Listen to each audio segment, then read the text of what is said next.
क्या हुआ जब महाकुंभ मेले के महासंगम में गोधूली स्नान के दौरान एक मर चुका आदमी जिंदा हो गया।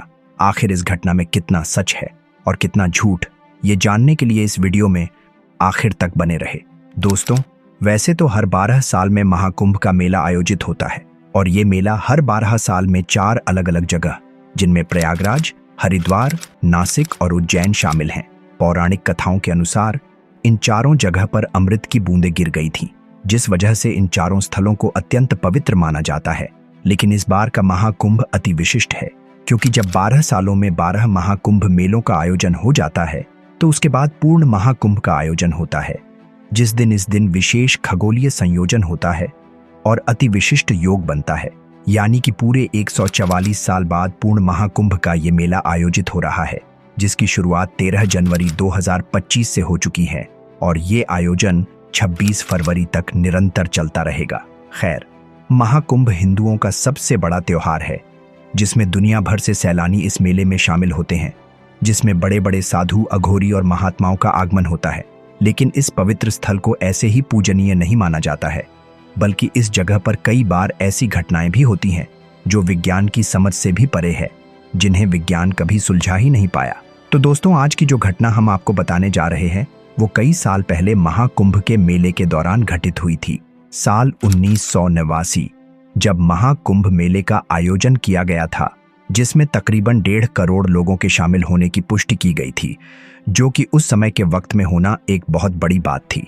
एक तरफ महाकुंभ मेला जोरों शोरों से चल रहा था और उसमें राम मंदिर आंदोलन ने काफी जोर पकड़ा हुआ था। वहीं दूसरी तरफ उस महाकुंभ मेले में एक ऐसी घटना भी घटी थी जो वहां उपस्थित लाखों लोगों में चर्चा का विषय बन गई थी।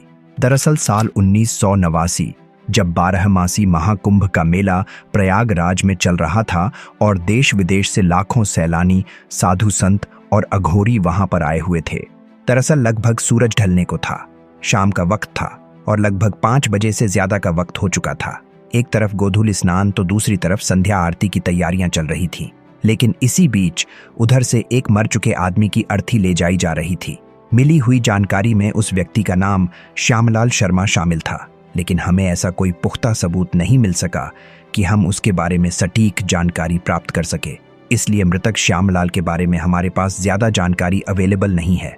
कुछ मिली हुई जानकारियों के अनुसार मृतक श्यामलाल की हार्ट अटैक से मृत्यु हो गई थी, जिसके बाद उनके परिवारजन उसके शव को मुखाग्नि देने के लिए अर्थी पर ले जा रहे थे। सभी लोग राम नाम लेते हुए शमशान की तरफ जा रहे थे, लेकिन इस बीच जिस तरफ से होकर वो सभी लोग जा रहे थे, उसी रास्ते में गोधूली स्नान का वक्त हो रहा था और कुछ लोग गोधूली स्नान कर रहे थे।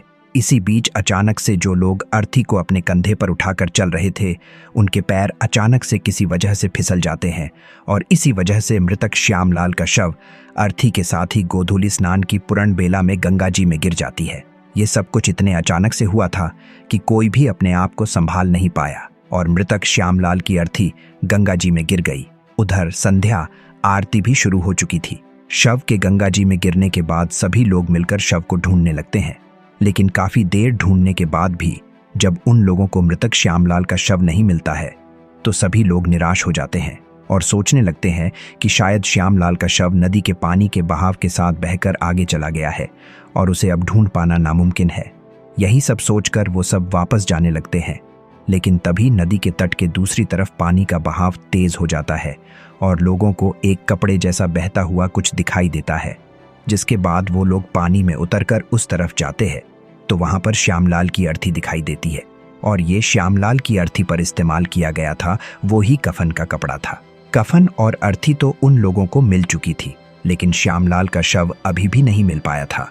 लेकिन तभी किसी ने उन लोगों को आवाज देकर नदी में उतरने वाली सीढ़ियों की तरफ कुछ इशारा किया। सभी लोग उस आदमी का इशारा देखकर उस तरफ गए तो वहां पर श्यामलाल की लाश रखी हुई थी। लेकिन जब लोगों ने पास जाकर देखा तो श्यामलाल की सांसें चल रही थीं और उसके शरीर में हल्की हल्की हलचल भी हो रही थी। ये सब देखकर वहां जो कोई भी उपस्थित था वो ये सब कुछ देखकर चौंक गया था और इसके कुछ ही देर बाद श्यामलाल उठ खड़ा होता है और वो एकदम ठीक हो जाता है।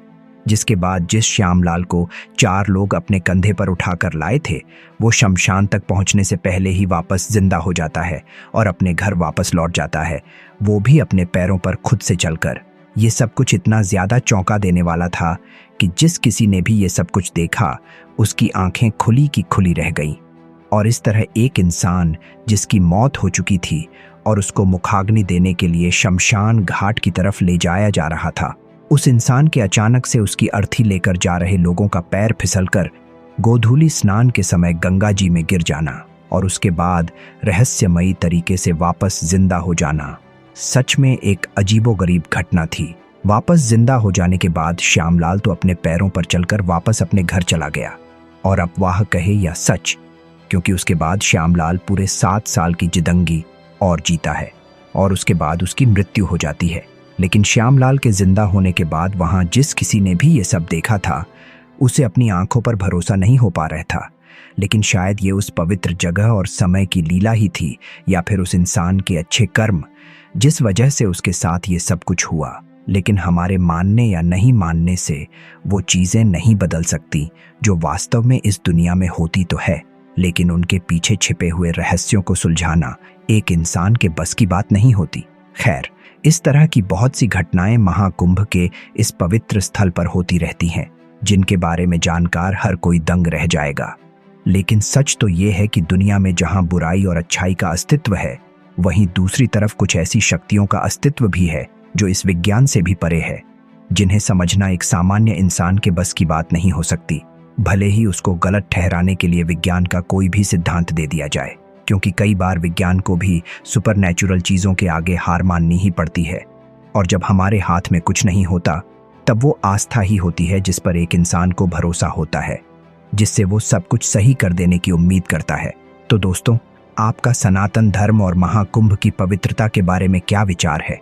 हमारे साथ अपने विचार कमेंट्स के माध्यम से जरूर साझा कीजिएगा। हम जल्द ही मिलेंगे किसी और वीडियो में। तब तक के लिए अपना और अपने परिवारजनों का ख्याल रखिएगा। हर हर महादेव।